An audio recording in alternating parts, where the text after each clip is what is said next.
Welcome to Level Up, where you get the score on video games. And it's now officially summertime. In the northern hemisphere, that is. That means it's time to relax, go someplace warm, maybe the tropics. StarTropics, that is. Here's StarTropics for the Nintendo Entertainment System.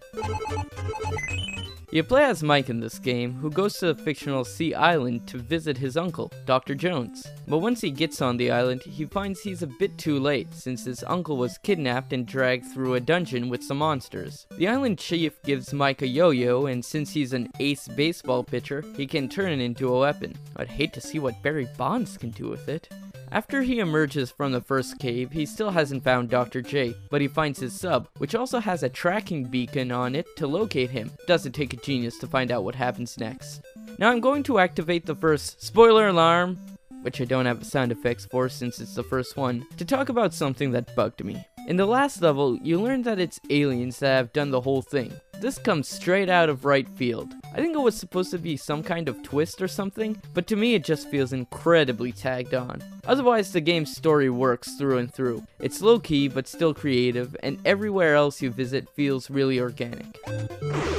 When I played the game, everyone who never saw it before said the same thing. Hey, that looks like Zelda! Other than the graphics looking like Zelda 2, but overhead most of the time, the gameplay itself is quite similar to Zelda.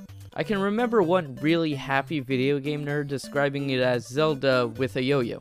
Most of your time will be spent in dungeons, killing enemies and figuring out puzzles to get to the end. There are a few differences from Zelda though. First, unlike most of the Zelda games I've played, this is entirely linear. This limits the overworld adventuring but increases the dungeon crawling, which can make the game either better or worse depending on your point of view. Also, this game puts an emphasis on jumping, which made them have to make an entire game mapped out on a grid system. You can jump a max of 2 squares ahead if needed, and though simple, it makes for some really neat puzzles. I can't really describe it, you just have to experience it firsthand.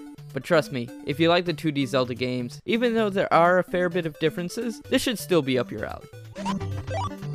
Now I want to take this time to talk about something that this game is famous for, the Immersive Letter. This was a letter that came with the game that seemed to provide no purpose. That is, until a certain point in the game where you received a clue about putting a letter in water. If you took it and got it wet, 3 numbers would appear on the bottom, and then you had to enter the code in the game. This was pretty cool.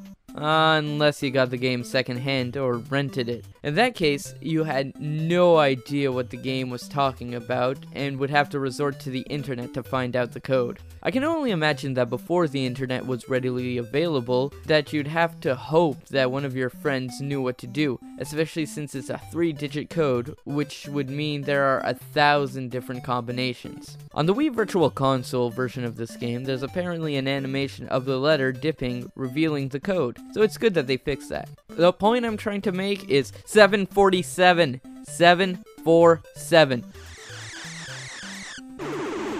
This game is a must-have for your NES collection. And I don't mean that you should get it on the Virtual Console if you can. It has that feel that only works on the NES. The music is catchy, the graphics are good, and the gameplay all comes together so nicely. It's oddly underrated, even though it's made by Nintendo. On that subject, I find it weird that there's no mention of it in Super Smash Bros. I don't expect Mike to be a character, but a song, a trophy, a sticker, something. If the Ice Climbers can get in with their one game, then StarTropics should get a reference since it has more depth and has spawned a sequel. I'm getting off topic. Anyways, this game is hard and has its flaws, such as constantly only getting 3 hearts after you die no matter how many your max is, but still, it's a really solid game that's lots of fun and not really like anything you've probably played before. I give StarTropics for the NES 8.5 levels out of 10. I'm Leo Melanson, and now you know the score.